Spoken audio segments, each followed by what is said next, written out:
Mais je me sens bien, quoique avec quelques petites appréhensions.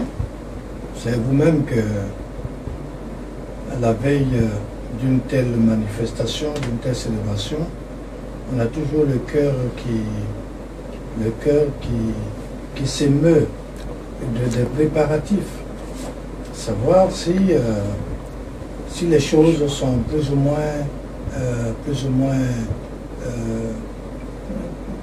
au top, excusez-moi l'expression, si tout est bien fait, si la liturgie est bien préparée, si les chants sont bien en place. Donc on a un petit battement de cœur et on attend ce jour-là pour poser l'acte et dire, enfin, on a pu rendre grâce à Dieu avec tout le peuple de Dieu.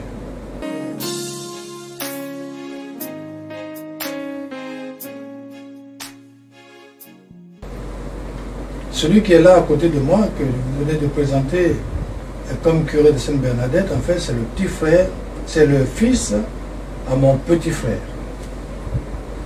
Celui qui est né après moi, il vient après moi. Malheureusement, il aurait pu être là, mais le bon Dieu l'a appelé il y a de cela quelques années. Et donc, il ne sera pas présent, sauf en esprit, peut-être du haut du ciel. Ils assisteront à cette célébration. Les parents sont tous partis.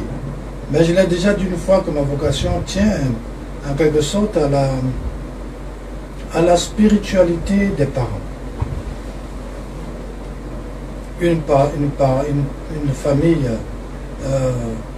j'allais dire, non pas sans histoire, mais une famille qui avait la foi. Une famille de pauvres, mais qui avait une foi de charbonnier, une foi solide, et que nous a éduqués dans cette foi. Et nous sommes nés dans cette foi et nous avons vécu dedans, et on a vu pratiquer nos parents, et cela nous a donné envie, nous aussi, d'aller plus loin. Et j'ai compris plus tard cette expression, cette réflexion de mon père qui disait, si tu es prête aujourd'hui, c'est parce que j'étais prête avant toi. Et cela décrit clairement l'ambiance familiale.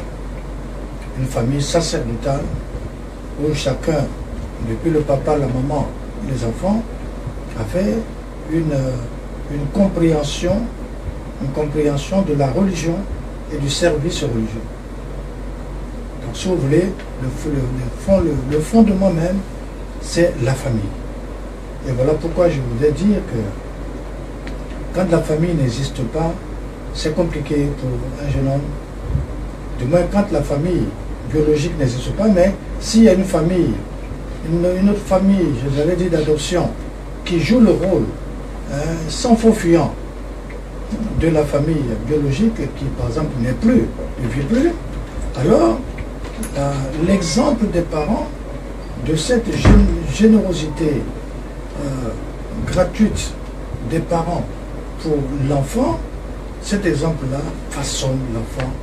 Et plus tard, il peut être aussi quelqu'un qui pèse dans le cœur de Dieu. Voilà un peu ma vocation, je ne vais pas rentrer dans le détail, mais je pense que c'est les parents. C'est même lui, son père. Il servait, il était enfant de cœur, il était enfant de cœur à Notre-Dame de Tréjouille. Il ne quittait pas les églises. Et cela donne aussi naissance à son fils aîné qui est devenu prêtre.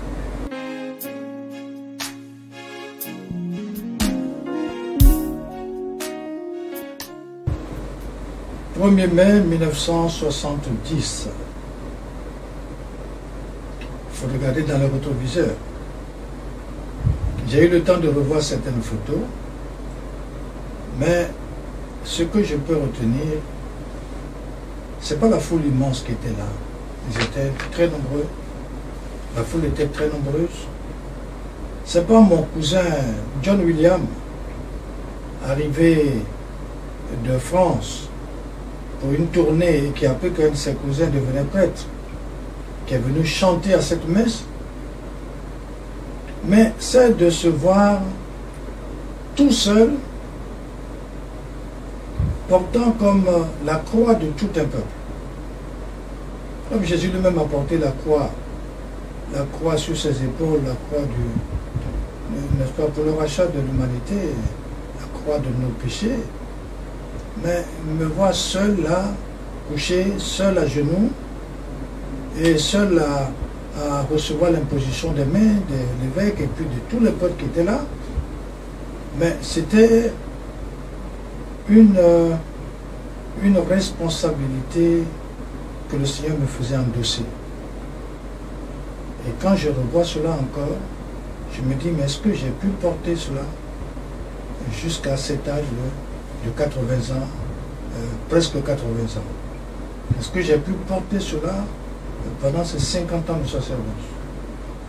Être le premier de cordée de tout un peuple, à être ordonné, et derrière moi, beaucoup sont venus, plus de 150 prêtres à Caen, les prêtres de Caman. Mais je ne peux que rendre grâce pour le don qui a été fait. Et cela ne dépend pas de moi, je pense que c'est la pensée de Dieu posée sur moi qui a fait tout cela. Et voilà pourquoi nous arrivons aujourd'hui à lui rendre grâce de sa fidélité et de sa foi qu'il a mise en moi.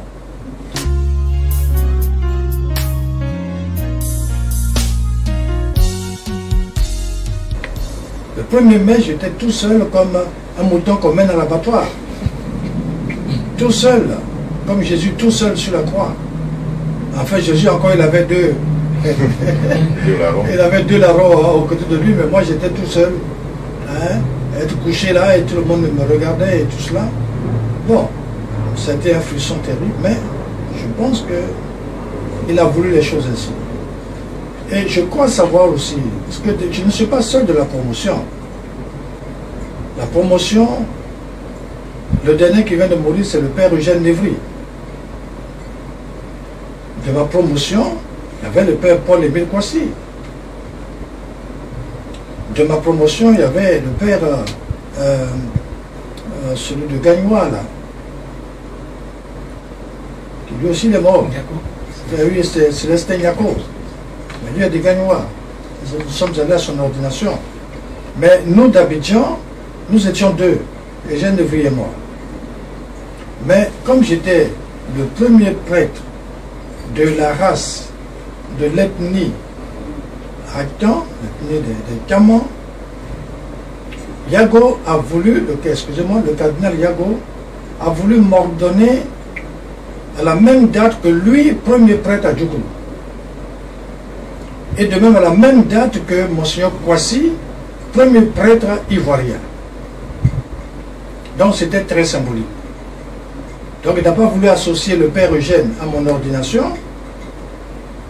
Il a voulu m'ordonner seul en tant que premier de cordée d'une ethnie à la date fatidique de lui son ordination du premier prêtre à Djoukoulou et du premier prêtre ivoirien, Monseigneur René Kwasi. Donc j'étais seul. Mais de la promotion, en fait, nous sommes 4. Même 5. En fait, Célestin est mort, vous le connaissez, c'est un grand professeur de l'UCAO, à l'UCAO, professeur de Bible, je crois. Ensuite, Paul-Émile Kwasi, un grand professeur d'exégèse, lui aussi de la promotion, mais lui a été ordonné 1 an après nous. Mais on est de la même promotion. Et puis le père Eugène Lévry maintenant, qui meurt, il est mort il y a 2 jours. On vient de l'enterrer au petit séminaire de Béjavé. Et puis, on a aussi un autre ami qui est de la promotion, qui lui aussi est là. Mais même si je suis seul de la promotion, même si on n'est que 2 de la promotion, mais je crois que le bon Dieu, c'est sa volonté qui compte. Voilà, sa volonté qui compte. De nous laisser encore continuer le chemin. Et nous disons à ceux qui sont partis, attendez-vous à nous recevoir le jour où nous viendrons vous rencontrer. Nous, on célèbre vos messes et vous partez. À notre tour, qui va célébrer la messe?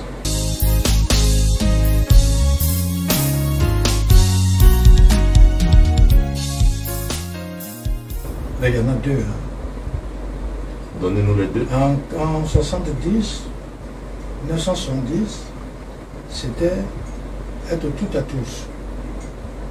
dans l'amour, pour tout le monde. Et depuis les 50 ans, avec la charge de chapelain de sa sainteté le pape, c'est devenu, il faut que eux croissent pendant que moi je diminue. Ça c'est Saint Jean-Baptiste. Donc j'ai emprunté la devise de Saint Jean-Baptiste. Que le Christ croisse et que lui, Jean-Baptiste, diminue. Alors moi je dis, il faut que tous les prêtres diamants croissent pendant que l'aîné que je suis diminue. Alors comment vous vivez personnellement cette devise aujourd'hui? Mais ça vient de commencer. Mais il y avait la première. Non, mais la première, ça s'est vu dans le travail qu'on a fait. La première, il fallait être vraiment ouvert à tout le monde, ne pas faire de différence entre les gens. Partout où je suis passé, pour moi, tous ceux que je rencontrais, c'était des frères. Ma maison était toujours accueillante à tout le monde, même les jeunes confrères pouvaient venir chez moi. Prenez l'exemple des derniers que j'ai eu à Saint-Paul. Et nous nous sommes séparés avec un pincement de cœur parce qu'on constituait vraiment une famille. Prenez l'exemple de la Sainte Famille où nous disions que nous étions l'église dans la cité. Ce n'est pas les gens qui devaient venir à nous, c'est nous qui devons aller aux gens. Et c'est là-dessus qu'on a bâti la Sainte Famille. On allait vers les gens. Et la Sainte Famille, quand je suis arrivé en 80, il n'y avait qu'un Nouno qui était église. Avec les 3 villages hébreux qui étaient églises. Mais nous sommes partis en laissant plus de 12 églises, dont certaines sont devenues paroisses en montant, et d'autres le sont devenues après. C'est-à-dire que nous partions dans les quartiers, nous partions rencontrer les gens, nous partions à eux, nous étions avec eux. C'est ça que j'appelle être tout à tous. Voilà. Et ça nous a permis de faire cette pastorat de proximité. Et les gens aimaient bien notre compagnie. Et c'est ce que nous avons vécu jusqu'à maintenant, même dans les relations personnelles. Quelqu'un s'attache à moi, je m'attache à lui, même quelqu'un ne s'attache pas à moi, je n'en fais pas cas. Le service, c'est pour tous. Quelqu'un a besoin de moi, je suis là. Quelqu'un a besoin de mes services, quelqu'un veut me voir, je suis là. Il n'y a pas de souci. C'est ça que j'appelle être tout à tous. Je n'ai pas dit je suis fatigué, je ne veux pas vous voir, revenez demain, non. Être là parce que, être là pour les gens. Ou alors aller chez les gens. Ils aiment bien qu'on aille leur rendre visite. C'est ça, de tout à tous. Maintenant, la deuxième devise, qui commence là, c'est de tout faire pour ne pas me sentir grand dans la peau dans laquelle je me trouve aujourd'hui. C'est-à-dire, ce n'est pas parce qu'on est devenu chapelain de sa sainteté qu'il faut s'enorgueillir. Non, il faut rentrer dans l'ordre fait avec les plus petits, il faut continuer comme on a toujours été. Il ne faut pas qu'on sente que il est ceci, il est cela, ça c'est gênant quelquefois. Faire des différences, c'est gênant. On me dit que quand tu vas à la messe, il faut porter l'habit des choses. Bon, le juge m'avait dit une messe, je m'habille comme ça, mais quand je suis chez moi, je suis en civil. Ou bien quand je vais manger chez les gens, si je me mets en soutane, je mets la soutane ordinaire. Tout simplement, pour ne pas gêner les gens.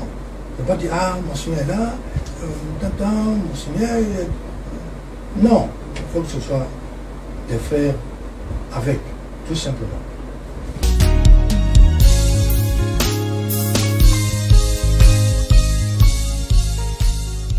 Sur le plan pastoral, d'abord j'ai été professeur au petit séminaire, professeur de musique et de mathématiques. Ah, les mathématiques modernes, ça commençait, hein, si et seulement si, vous saviez les choses, si et seulement si, l'ensemble, n'est-ce pas, et ainsi de suite. Bon, on a donc travaillé ce qu'on appelle la philosophie de la mathématique moderne, avec les chants. Ensuite, vicaire à Saint-Jean, pendant 5 ans. 5 ans au petit séminaire, 5 ans à Saint-Jean comme vicaire de de 75 à 80. Là aussi, je m'occupais, j'étais vicaire de l'abbé Jacques Nomel. On s'occupait du travail du vicaire, du vicaire. Il n'y a pas de souci. Ensuite, je suis allé fonder la Sainte Famille. De 80 à 95, 15 ans. Et c'est ce que ça donnait, que vous connaissez maintenant de la Sainte Famille. Après la Sainte Famille, je suis venu à Bingerville, j'ai fait 2 ans comme curé de Bingerville. Et je suis allé ensuite à Rome pour faire une licence en théologie spirituelle. Et quand je suis revenu, c'était pour occuper des postes de spiritualité. Spiritualité diocésaine, directeur national diocésain des œuvres, m'occuper de l'église Saint-Paul de l'Adoration, m'occuper des pèlerinages, surtout des, comment dire ça, oui, des pèlerinages surtout des congrès eucharistiques, et puis les autres mouvements tels que la Légion de Marie, la liturgie nationale, la FEC, et toutes ces choses. On n'était pas tellement nombreux, donc on embrassait beaucoup de choses. Et le dernier poste que j'ai eu, l'avant-dernier poste, c'était de remplacer le curé de Blocos. Quand il a été affecté, je l'ai remplacé pendant 2 ou 3 ans. Ensuite, j'étais à la cathédrale Saint-Paul. Et c'est là que j'ai bouclé mes valises. De là, je suis venu me reposer ici au centre Sainte-Thérèse, comme aumônier du centre, aumônier du clergé, aumônier de l'ONG Retiro et aumônier du Regnum Christi. Voilà. On est en train de créer maintenant le mouvement des veuves et des orphelins avec le Père Gazois. J'espère qu'on va arriver à le faire. Et puis il y a bien d'autres choses. Transformer peut-être ici le centre en un petit sanctuaire de la Vierge Noire, Notre-Dame de la Maternité, qui se trouve dans ma chapelle ici. Donc faire un petit lieu de pèlerinage pour que ce centre, non seulement reçoive des gens pour leur retraite, mais soit aussi un lieu de pèlerinage à la Vierge et aussi d'adoration du Saint-Sacrement en permanence. Voilà un peu mes idées d'aujourd'hui. Alors comment vous avez, quand vous regardez en arrière, toutes les expériences que vous avez parcourues, que vous avez eues, qu'est-ce que vous retenez pour l'essentiel? Mais ça c'est difficile à dire. L'essentiel c'est que je me rends compte que le bon Dieu m'a utilisé pour faire son travail jusqu'à maintenant et c'est tout. Et je suis content. Et je le dis, il peut continuer encore, je me donne la santé pour qu'il continue de m'utiliser, moi participant à son œuvre, et lui m'utilisant, pour que ce que je peux apporter encore, je puisse le faire. Voilà. Pour moi, c'est ça. Mais quand je regarde ma vie, je dis, mais cette vie-là, est-ce que cette vie aurait pu, s'il n'y avait pas la fidélité de Dieu, est-ce que cette vie aurait pu aboutir dans ce sens-là du sacerdoce? Or, je me lève aujourd'hui, ce matin, je vois que je suis encore là, prêtre de Jésus-Christ, c'est que ça aboutit, et que le bon Dieu veut, que c'est encore plus loin. Donc, le plus loin dont on prend conscience de plus en plus, la vie de sainteté, la vie c'est-à-dire de proximité avec Dieu, avec Jésus-Christ, avec sa Sainte Mère. Sa Sainte Mère qui m'a fait entendre un jour sa belle voix. Ça, je ne rêve pas. C'était très clair dans ma tête. Elle m'a dit, prends ma main, je te conduis à ton frère aîné. C'est lui que j'ai mis au monde avant vous. Mais j'étais heureux. Et je me suis dit, mais c'est peut-être ça, ma vocation d'aujourd'hui. Prendre la main de la Vierge Marie, qui, elle, me conduira à mon frère aîné, qui est Jésus-Christ, comme dit Colossiens. Et puis bon, c'est elle que la Vierge a mise au monde avant moi. Donc il est vraiment notre frère aîné, et nous sommes les enfants de la Vierge Marie. Et je pense que la dernière étape de ma vie sera cette étape de comment dire ça, de cheminement avec celle-là, qui un jour m'a fait entendre sa voix.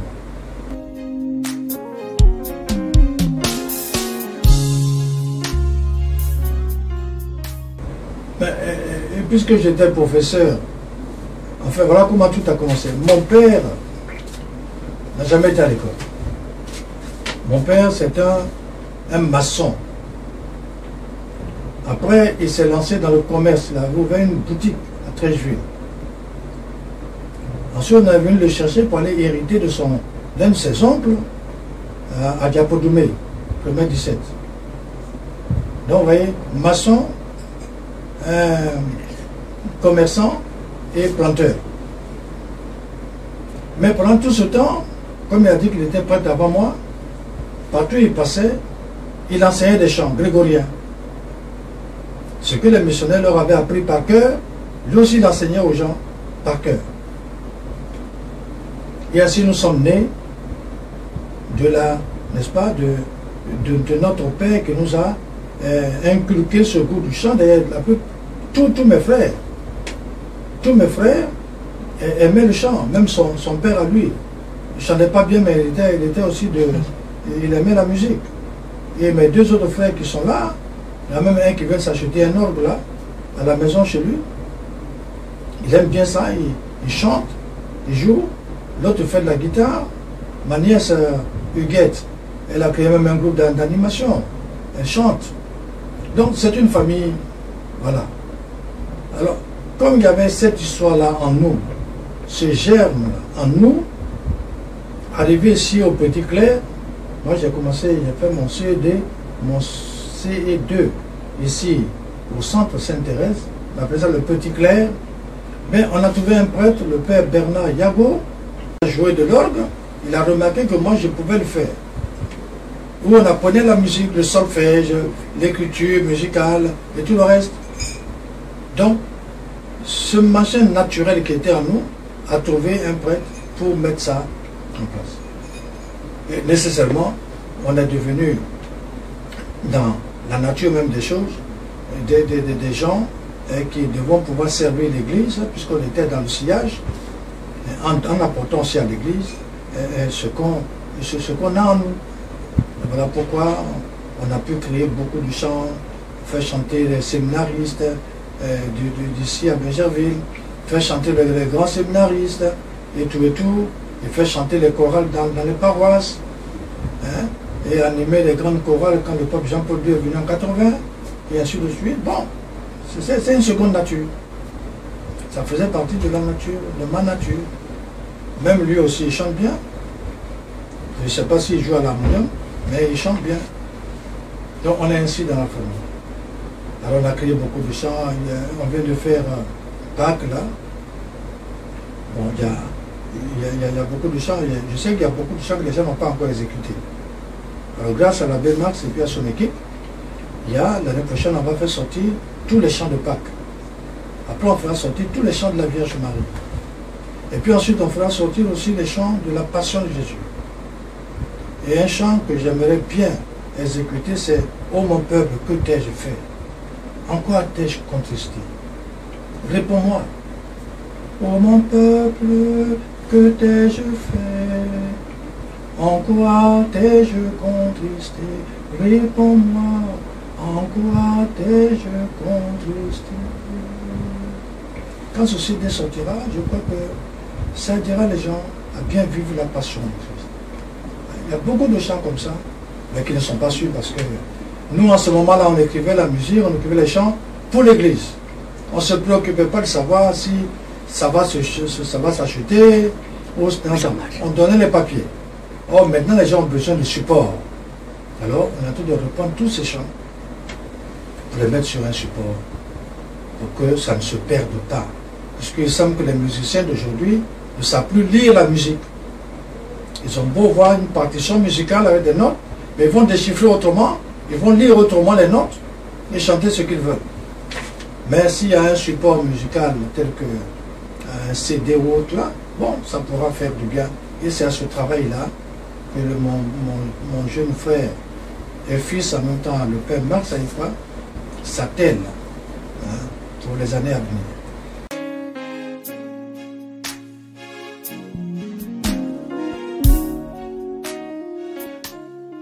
je pense que il ne faut pas... D'abord, on est fiers de voir qu'il y a beaucoup de jeunes prêtres, beaucoup de camans qui deviennent prêtres et qui deviennent religieuses. Si vous voulez, beaucoup de jeunes ébriés qui deviennent prêtres religieuses.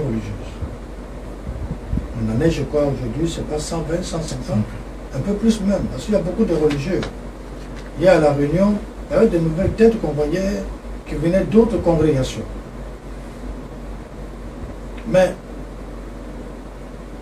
comme on dit chez nous, nous vivons, les ébriers, les camans, ils vivent par génération, par catégorie. Une génération à quatre catégories, 4 classes d'âge. Mais les aînés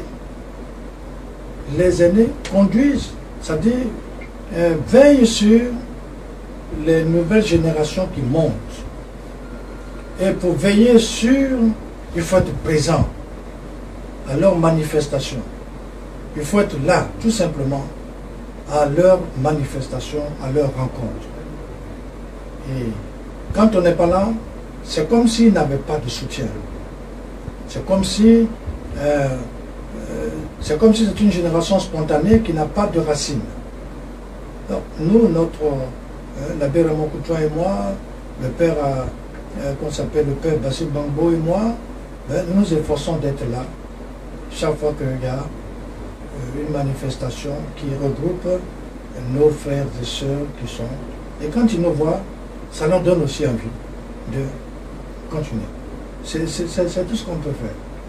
Parce qu'être prêtre, ça doit être une question personnelle. Mais en même temps, comme nous, dans notre système social, on vit par génération, 4 générations, et 4 classes d'âge font une génération, c'est comme ça que nous vivons.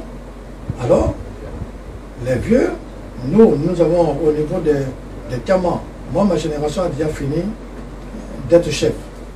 On a passé le flambeau à une génération qui vient aussi de finir. Maintenant, on est tombé dans leur génération à eux, les Tchagba. Or, dans notre église, parmi les églises, il y a beaucoup de prêtres qui sont Tchagba. Donc, c'est toute une génération qui monte. Mais il y a encore vivant des Dubois, ceux qui viennent de finir la chefferie. Et puis, nous autres, les Nyando, on n'est pas nombreux, mais nous sommes là. Alors, quand ils voient les Nyando qui ont 80 ans, 85 ans, quand ils voient les Dubois qui viennent de finir leur chefferie, mais quand ils nous voient, et ils sont heureux, et ça leur donne vraiment envie de continuer ce travail de prêtre, parce qu'ils sont soutenus par les anciens. Non, nous faisons ça sur le système même. Le système, c'est une église inculturée. On ne va pas aller chercher la manière de faire des Européens, la manière de faire des autres ethnies. Nous avons déjà une manière de vivre notre vie sociale. Et cette vie sociale, nous la vivons en tant que chrétiens dans nos églises.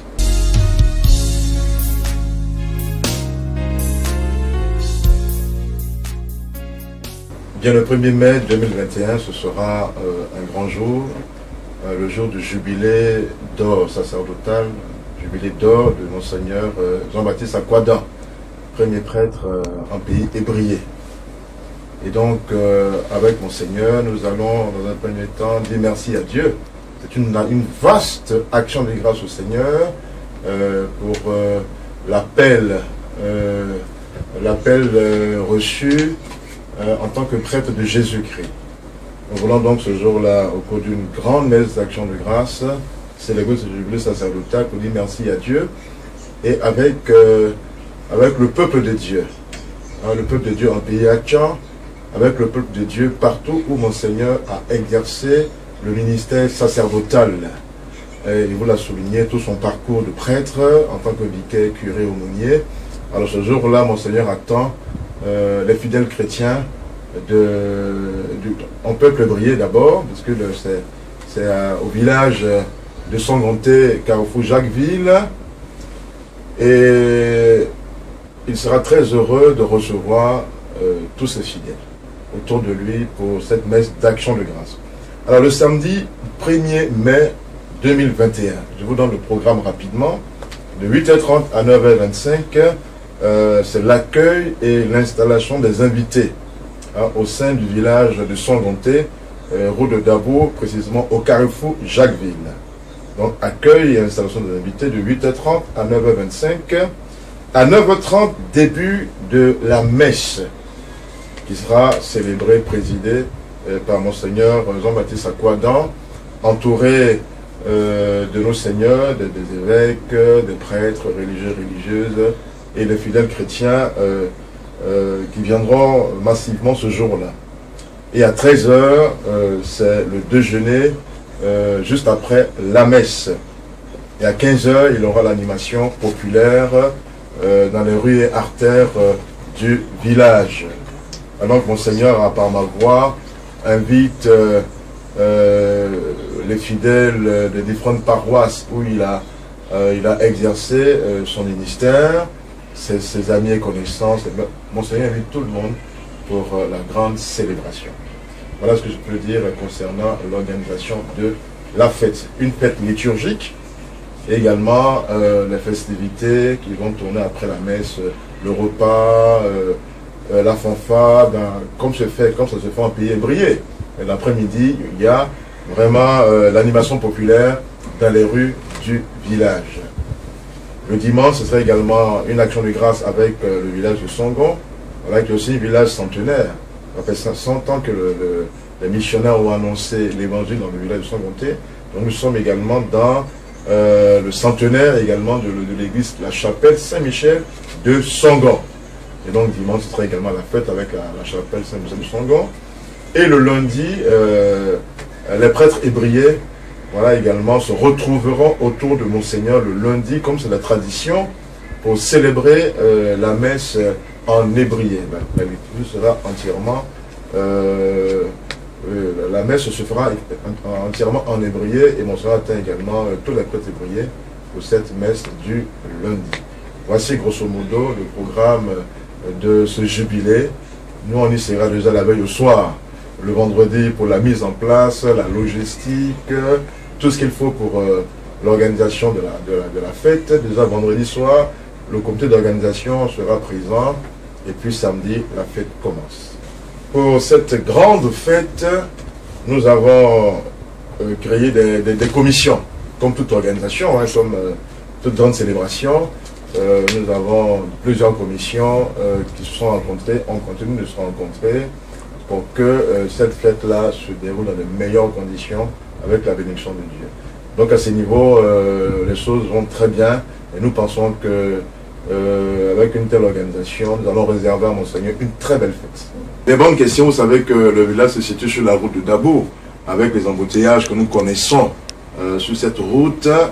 Et alors j'invite les uns et les autres à quitter très tôt leur domicile, autour de 7 heures, pour prendre en compte l'embouteillage, pour être au village autour de 9 heures. Donc il est bon de quitter la maison à 7 heures. Et puis la route est actuellement en travaux. Il y a les travaux d'élargissement de la voie, deux voies.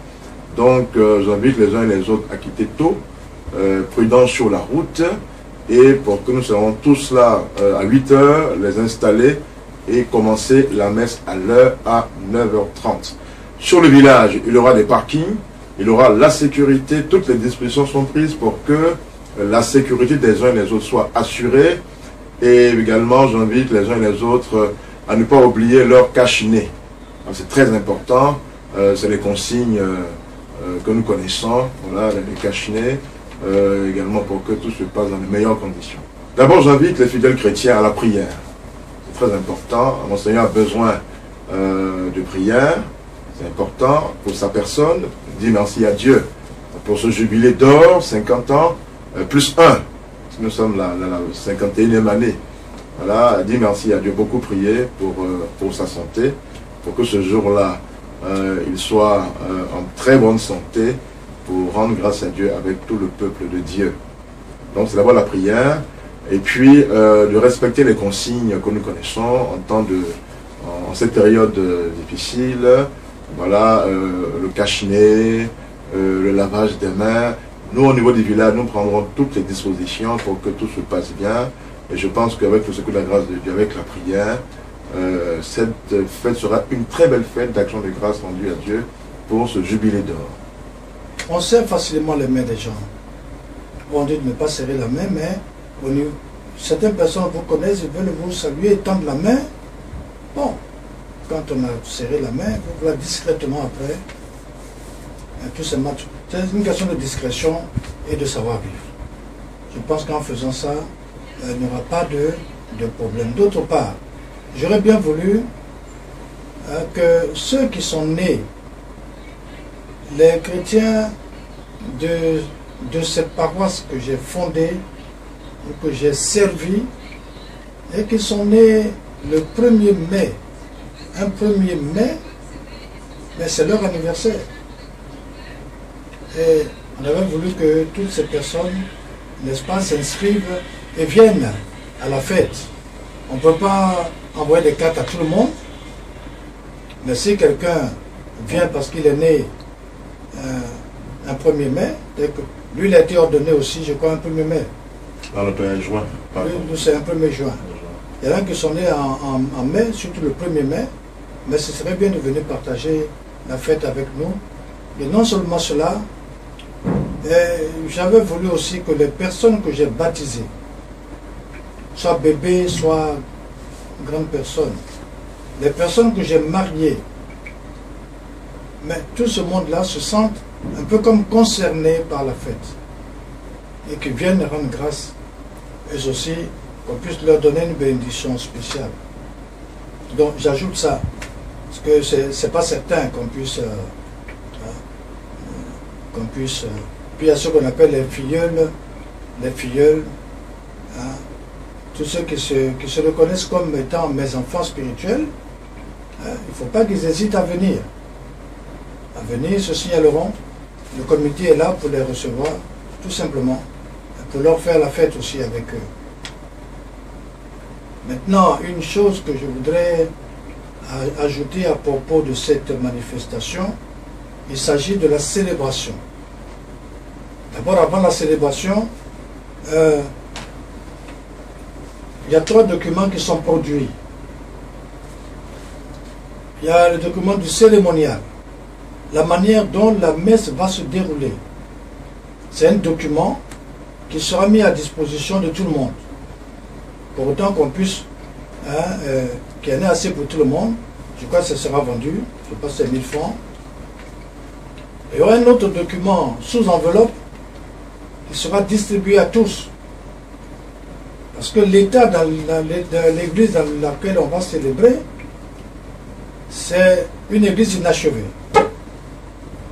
On est en train de faire l'effort de couvrir avec des dons de particuliers, des gens qui nous aiment bien, qui s'associent à cette église-là, à la construction de cette église. Alors on va distribuer des enveloppes à tout vent pour que les gens qui voudraient continuer de nous apporter leur aide pour la construction et l'embellissement de cette église puissent le faire. Il y aura là, sur ce papier, le numéro du compte sur lequel on peut déposer ce qu'on veut déposer. Et puis, la troisième chose, c'est un livre. C'est ma licence, mon mémoire de licence sur Sainte Thérèse de l'Enfant Jésus et sa configuration à Jésus-Christ. Comment elle a été configurée à Jésus-Christ dans sa souffrance. Et comment le peuple noir, en l'occurrence le peuple Kabio, le peuple les Kaman, n'est-ce pas, dans leur souffrance, peuvent aussi être configurés à Jésus-Christ. Donc ce petit livre sera également mis à disposition de tous les chrétiens, de tous ceux qui seront là.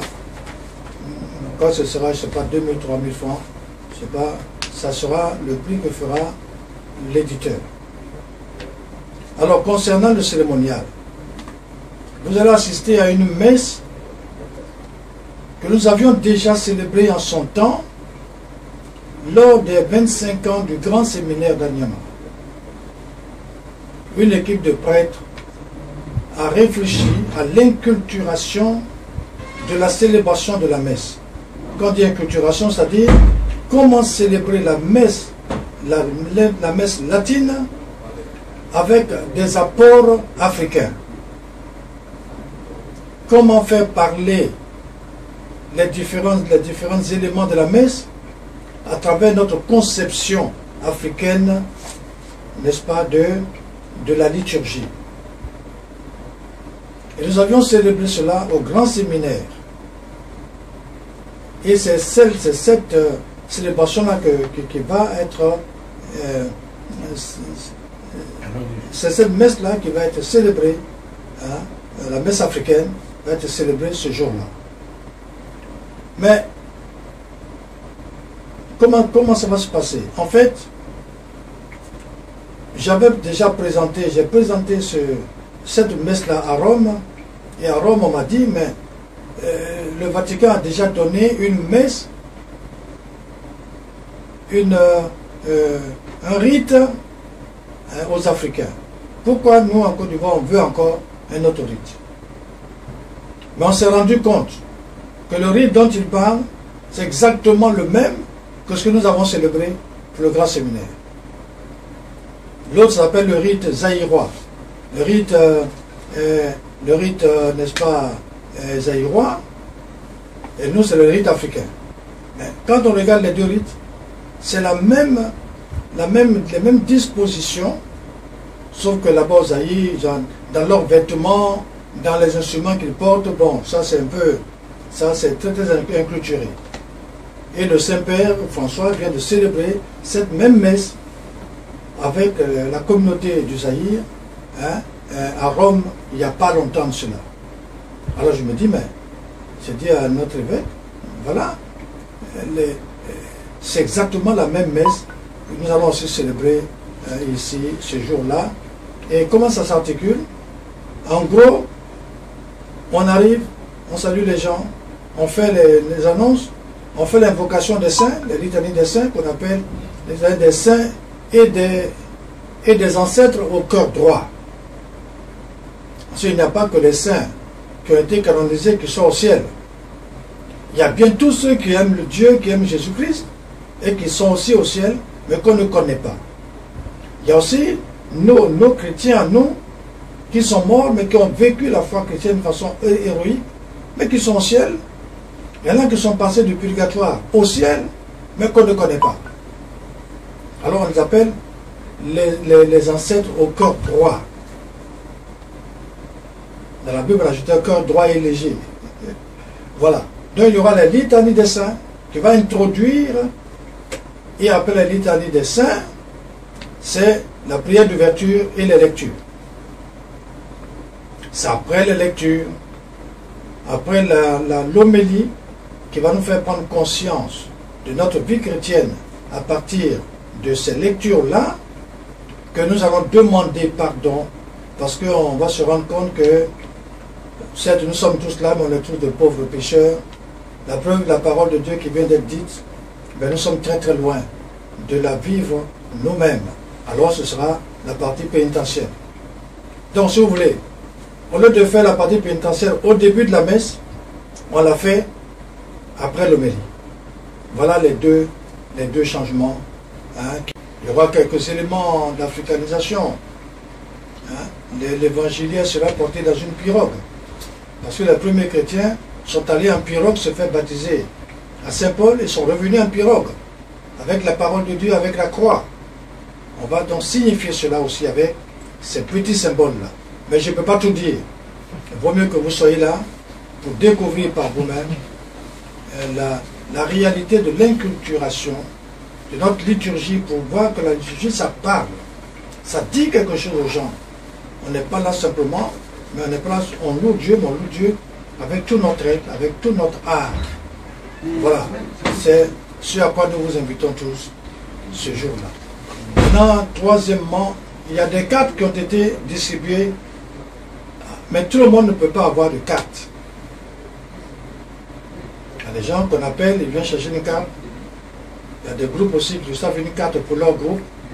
Mais il y aura 2 sites, même 3 sites de restauration chez un de mes cousins où il y aura tous les prêtres, les religieux, religieuses, les personnalités, tout le monde là, au moins 500 personnes là-bas. Et puis il y aura chez moi et tous les autres, les groupes, les magasins qui sont venus, au moins 500 à 600 personnes aussi. Et puis dans une des cours où on peut aussi, un village, je vais aussi recevoir d'autres personnes qui viendront, même s'ils n'ont pas de carte. Donc c'est le conseil, le comité qui va orienter les gens. Laissez-vous orienter simplement et il y aura à manger partout, dans toutes les cours, pour que quelqu'un ne retourne pas, sauf celui qui veut repartir parce que, pris par les occupations. Mais si on ne peut pas rester à cette fête jusqu'au soir sans avoir mangé quelque chose quelque part. Nous pouvons prier pour avoir aussi le beau temps. Il y a des messes qu'on dit pour demander le beau temps. Donc la prière peut aussi demander à Dieu de nous accorder une belle journée pour manifester notre amour qu'on a pour lui.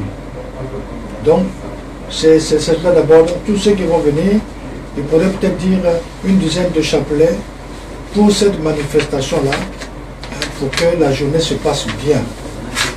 Et d'autre part, à cause de la Covid, que les gens vivent naturellement tout en prenant leurs dispositions pour ne pas avoir des, je ne dis pas des contaminations, mais pour ne pas avoir des craintes. Et ensuite, que ce qui va sortir de nos cœurs soit vraiment sincère. Soit sincère, soit pour la louange de Dieu, 50 ans, 51 ans, ce n'est pas une mince affaire que Dieu puisse nous écouter et accorder la paix à notre pays, la paix à nos foyers, à nos maisons, à nos familles, la paix surtout à notre monde qui ne sait plus, qui n'a plus de repères. Avec cette maladie qui nous tient à la gorge, on ne sait plus ce qu'il faut faire, mais que le Seigneur lui-même intervienne lorsque l'homme ne peut plus, que Dieu lui-même puisse intervenir pour apporter la consolation à notre monde, pour refaire notre monde. Jésus a sauvé le monde, que ce salut qu'il a apporté soit effectif aujourd'hui pour ce monde qui se perd.